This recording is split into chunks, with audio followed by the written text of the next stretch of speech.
Geometry Chapter 7 review. I'm going to do a few of these problems each in one sitting and then group them together. So problem number 1, the answer is going to be asking in simplest radical form.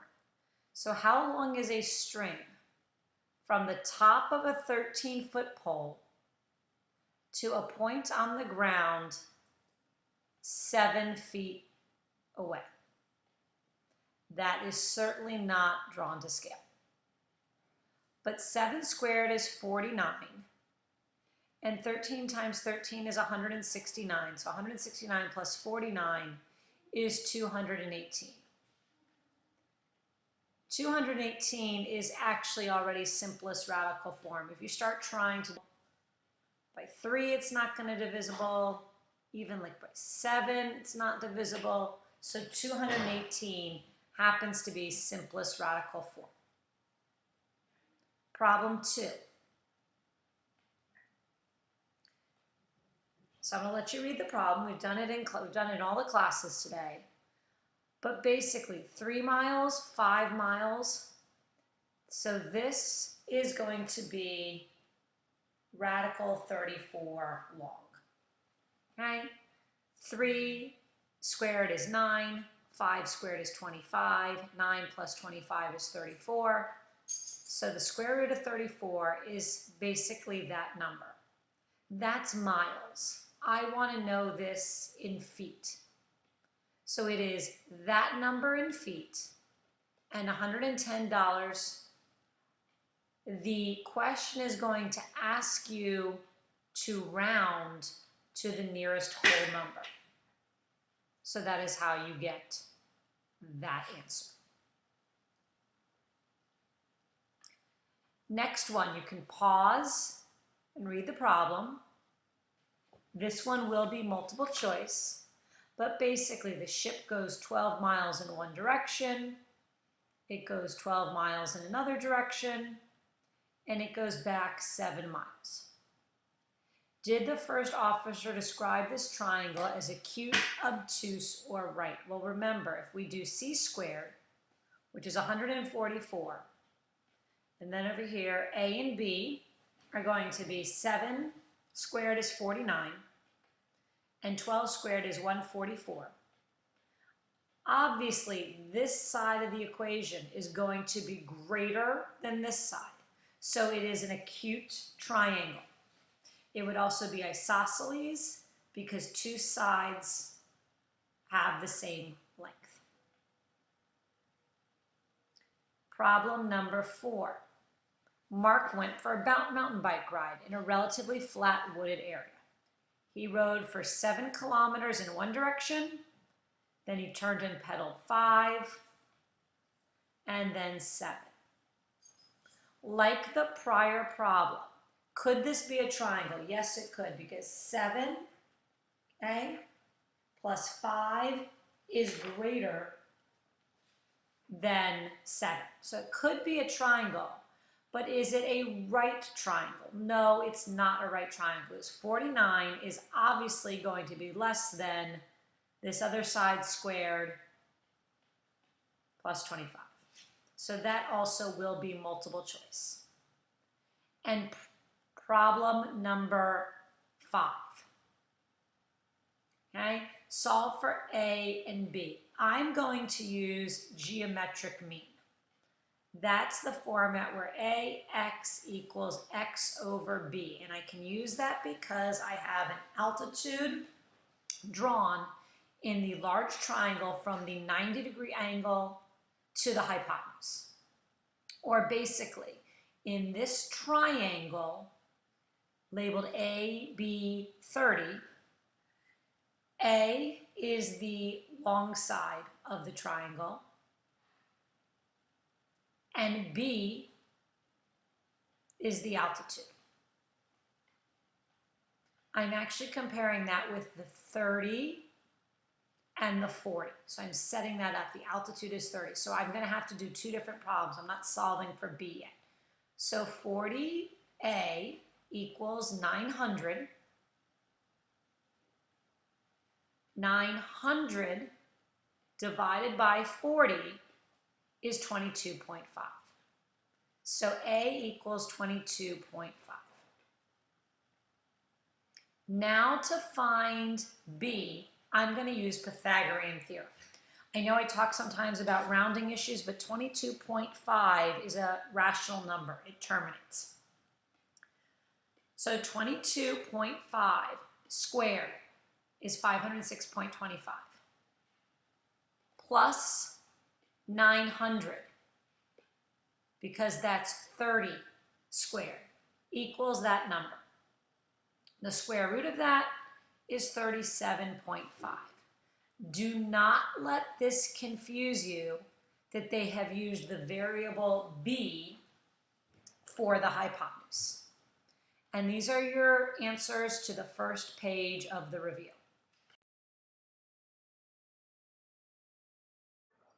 Okay, this is a big 8-minute section that my sound did not record at all.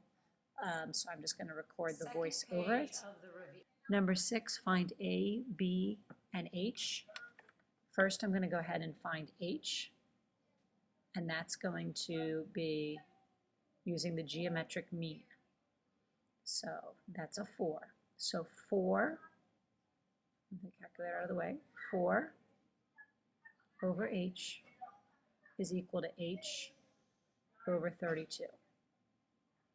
H times H is going to be H squared. I guess I'll do that in a minute. As I said, I already recorded the video. The sound didn't record. Now I'm recording over this. So H times H is H squared. 4 times 32 is 128. So now I need to find the square root of 128 in simplest radical form. So usually I divide by 4 to see if that would work, and I get 4 times 32. The factors of 32 would be 16 and 2. So the square root of 4 is 2. Square root of 16 is 4. I can multiply 2 by 4 together, and I get 8 radical 2. And the altitude, or the h value, is 8 radical 2.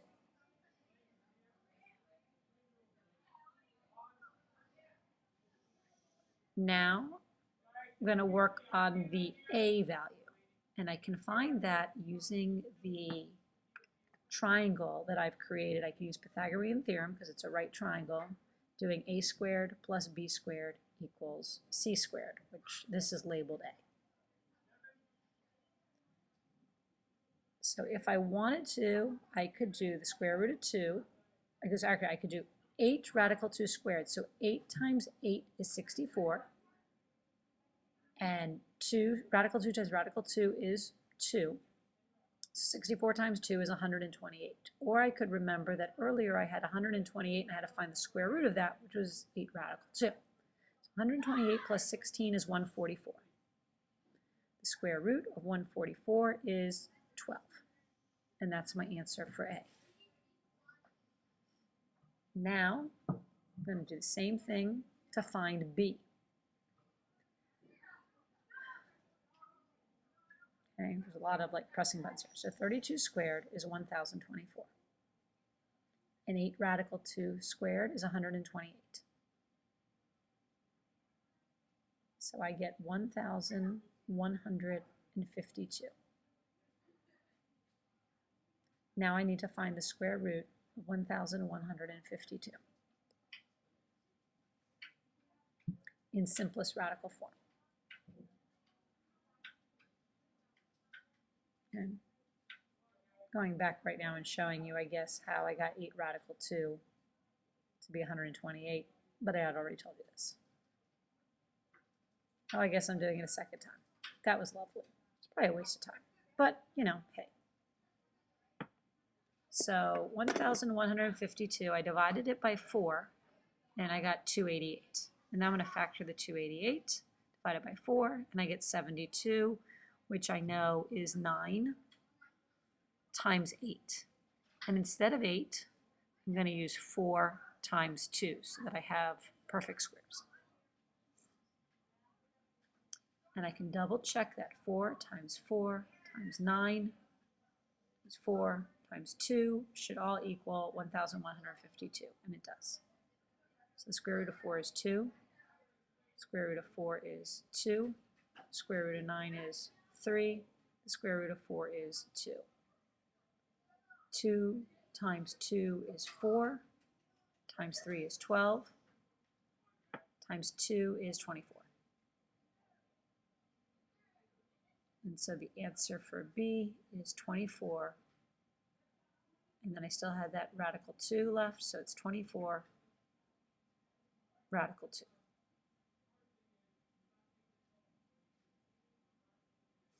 And I asked for these on the test in simplest radical form. Number 7, find the length of the altitude drawn to the hypotenuse. That means I have a right triangle, and I'm going to draw an altitude. And I'm going to use that geometric mean formula. So I'm going to set this up as 3 over x equals x over 12, because x is the longer side in the triangle with the 3 length. The leg that's 3, 12, x is the longer, and then it becomes the shorter leg in this triangle that I'm drawing in purple. So I'm hopefully going to multiply shortly. This is a little boring. Oh, now I'm just hanging out. Did it freeze? Oh no, it's still going. X times x, am I going to get there? Is x squared. 3 times 12 is 36. X equals 6. You certainly cannot accuse me of going too slow. Sorry, too fast on this video. You can accuse me of going too slow. So, for number 8, I'm going to find the altitude of this and then use that for Pythagorean theorem. There's another way to do this that's much quicker that one of the students found today, but this is how I did it in the video. So this is what I'm doing. 7 over x equals x over 35. So x squared equals the square root of 245. Now, I could find the square root of 245 in simplest radical form, but they're not asking me for that. I only need this for using the Pythagorean theorem. So I'm just going to leave it alone here. And eventually I'll use the Pythagorean theorem, I guess. Wow, these are really slow. 35 times 35 is 1,225 plus 245 equals 1,470. So now I need to find square root of 1,470 in simplest radical form. And now I'm drawing that. Wow. So I decide to try 5. In a previous one, I tried 4, and I know that doesn't work. So I have 5 times 294. Right now, I'm not sure what's working, so I'm going to try different numbers.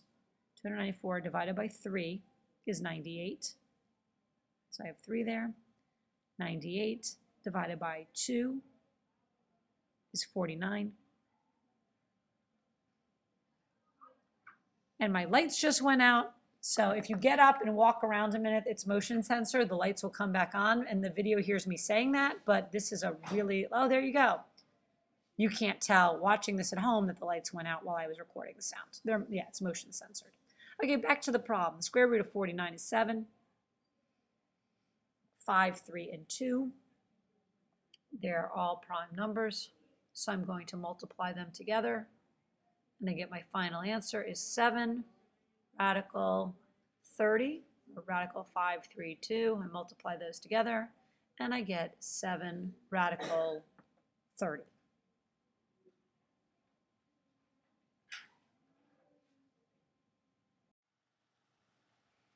Problem number 9. Find the perimeter. We talked about this in class. A lot of you probably got a decimal answer. This question on the test is going to say simplest radical form. So the shortest leg is the side across from x. That's what we're going to call x. That's the side across from 30. The 60 is going to be, you're going to take that x value and multiply it by radical 3. We want simplest radical form though, so we're not touching anything here. And 90 is going to be twice the shortest side. So 8.5 times 2 is 17. Now I would add these all up. I cannot add 8.5 and 8.5 radical 3. It's kind of like adding variables. I can't do 8a plus 5b. The answer would be 8a plus 5b. I can add 8.5 and 17. So I would get 22.5. 22.5 plus 8.5 radical 3, and that's the entire answer. 22.5 plus 8.5 radical 3. For number 10, I think everybody got this. B cannot be a 30, 60, 90 degree triangle. Number 11 is going to ask for this in simplest radical form. We are testing that you know how to solve problems involving special right triangles. So I'm first going to look at this triangle that's a 30, 60, 90. The side across from the 90 is 22. That means the side across from the 30 is 11. And the side across from the 60 is 11 radical 3. Yes, you could come up with what that is roughly as a decimal, but it's an approximation. This question is going to ask for simplest radical form. Now, on the 40. Okay, so now we're dealing with the 45, 90 degree triangle. Since this other side is opposite the other 45 degree angle, it's 11. And x is going to be x radical 2, so that's 11 radical 2. That's going to be the value for x. So I'm recording the sound after I've actually recorded the video footage, so I'm just narrating to try and fill in. X is equal to 11 radical 2. And y is equal to 11 plus 11 radical 3. Since I want this in simplest radical form, I cannot combine these. It's kind of like a variable. If I really wanted to, though, I could factor out 11 from both terms. 11 factored out of 11 is 1, and 11 factored out of 11 radical 3 is radical 3. So the answer I have there in the magenta is correct also, but I'm just looking for 11 plus 11 radical 3. Wow! Don't know what he's doing. Wait, which way does my hair go? X is the shortest side. Y is the middle side. 26 is the longest. It's the hypotenuse. So the side opposite the hypotenuse, opposite the 90 degree angle, or the hypotenuse in a 30, 60, 90 degree triangle is 2x. So if 26 equals 2x, x equals 13, and you take for y the shorter side times radical 3. Number 13.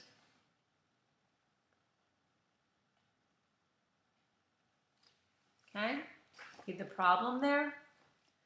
A photographer shines a light from a 40 degree angle.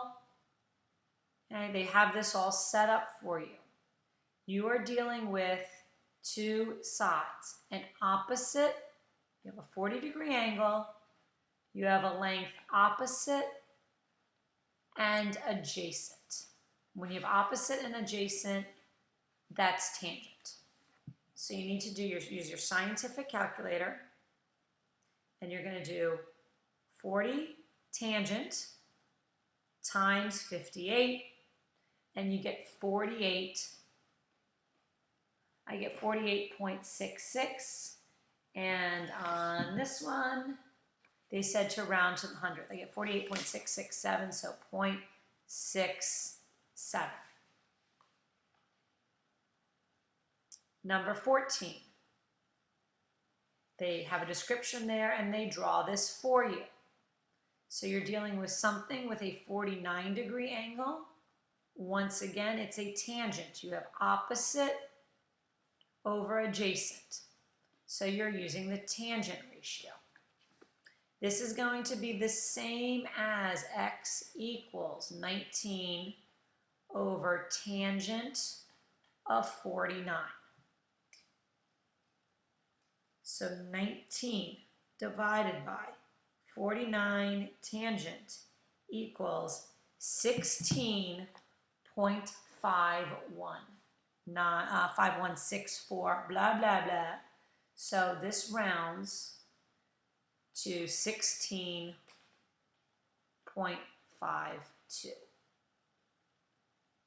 And number 15, I don't think anybody asked me about number 15 in class today.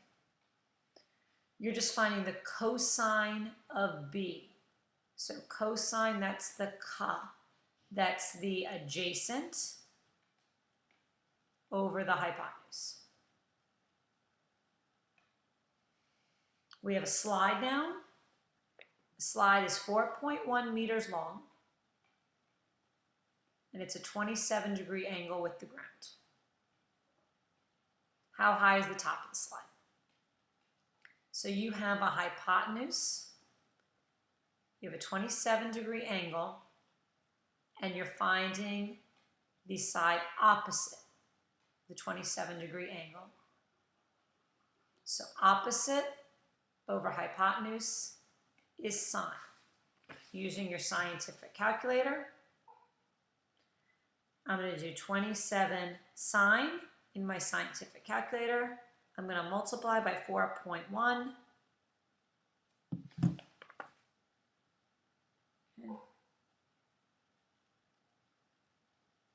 And I'm going to get 1.86. And for the last problem on this page, Leola drives up a 16-kilometer hill, drives 16 miles, kilometers up a hill that has a grade of 10. What's the horizontal distance? So that is the adjacent over the hypotenuse. So that means we're going to be using cosine because we have adjacent over. Okay, so evidently my sound didn't record, and then I did the sound, and then I recorded it wrong. So I'm doing the cosine of 10 equals x over 16.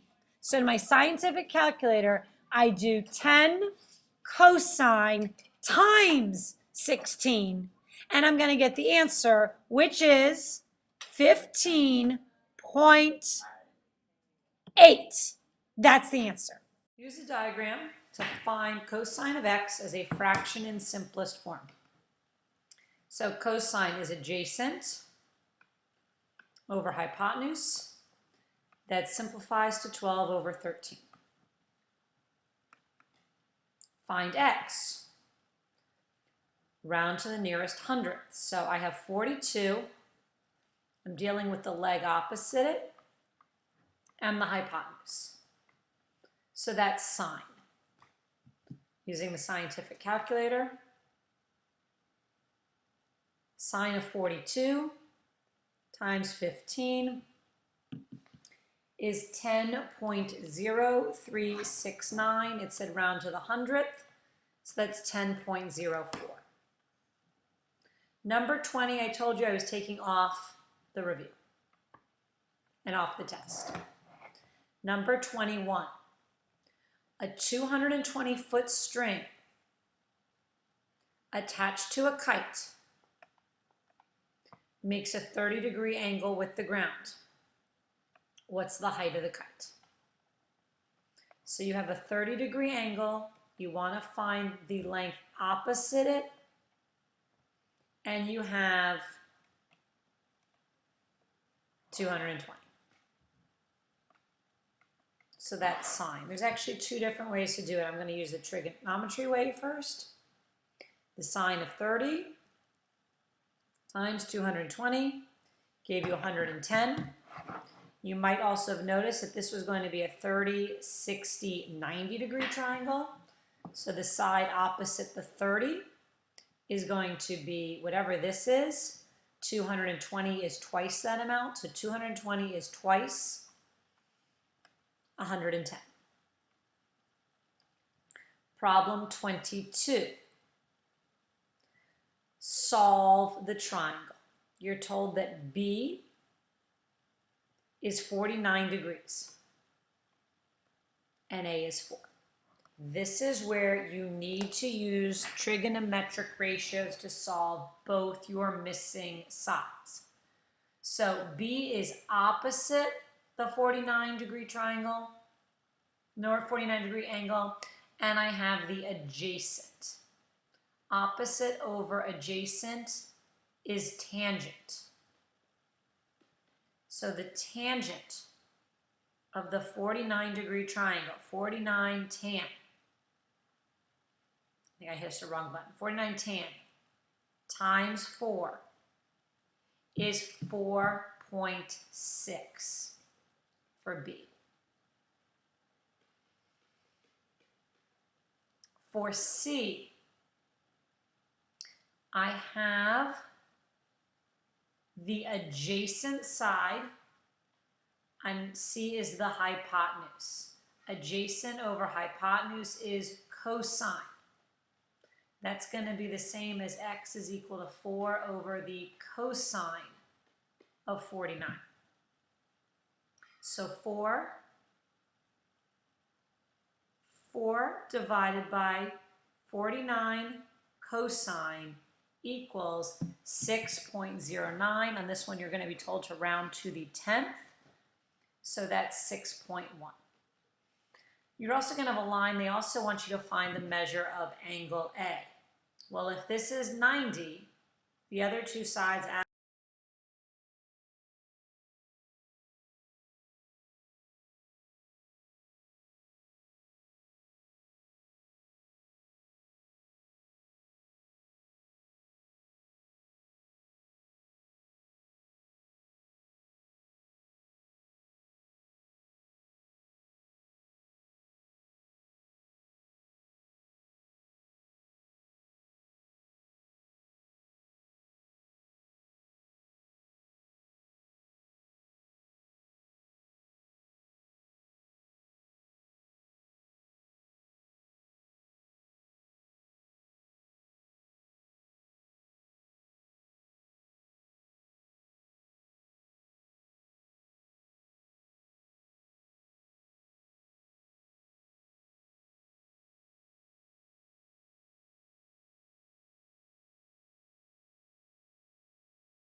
Thursday morning math review, where I am doing problem 24 again for the students, and also I'm recording because I did the whole thing last night and the sound did not record on the video. So sad. So I'm not going to read the problem. You can read the problem. You can pause this. Hopefully by now you've read the problem. But basically, what I want you to see is we have a geologist. He's standing over here. He's looking at this rock formation in Texas somewhere.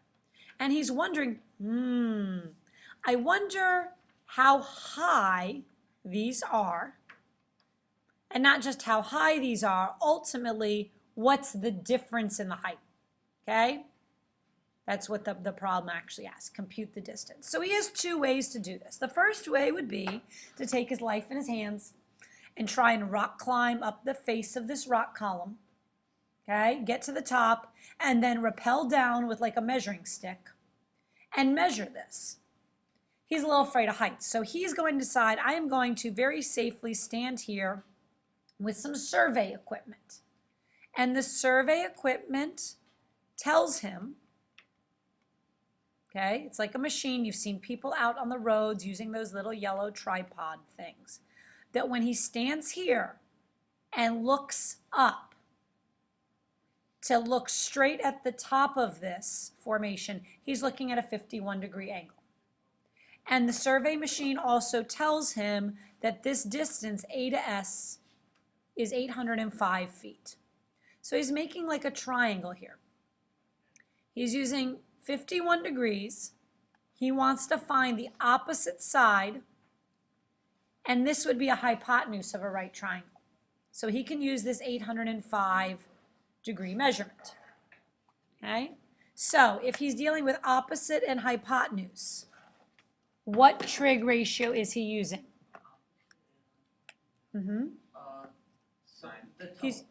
He's sine. TOA would be opposite and adjacent.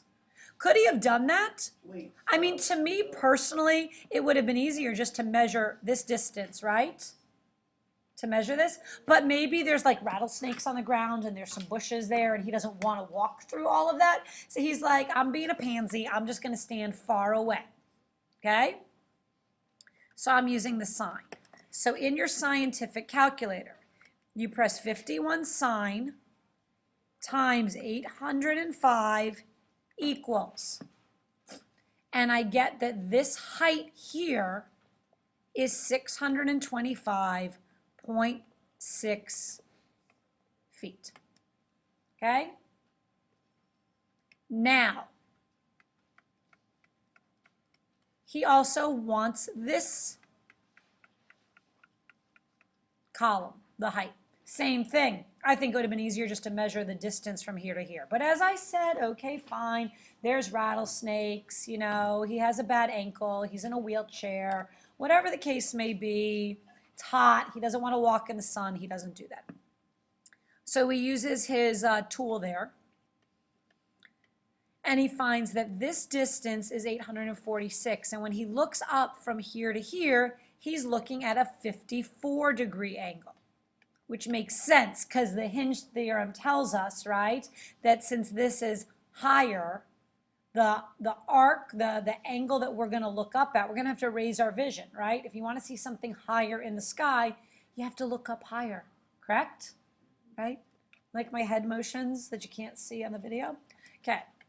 So once again, we're doing the opposite and the hypotenuse. So we're using sine. So 54 sine times 846 equals 684.4 feet. I want the difference between the two. I want to know how much taller it is from this point to this point. How much higher in the air you are. So 684.4 minus 625.6, and it's a difference of 58.8, but they said round to the nearest foot. So it's 59 feet. Before I stop the recording, are there any questions on this one? Did you understand what I did? Questions? You're just fixing your hair? Okay, lovely job.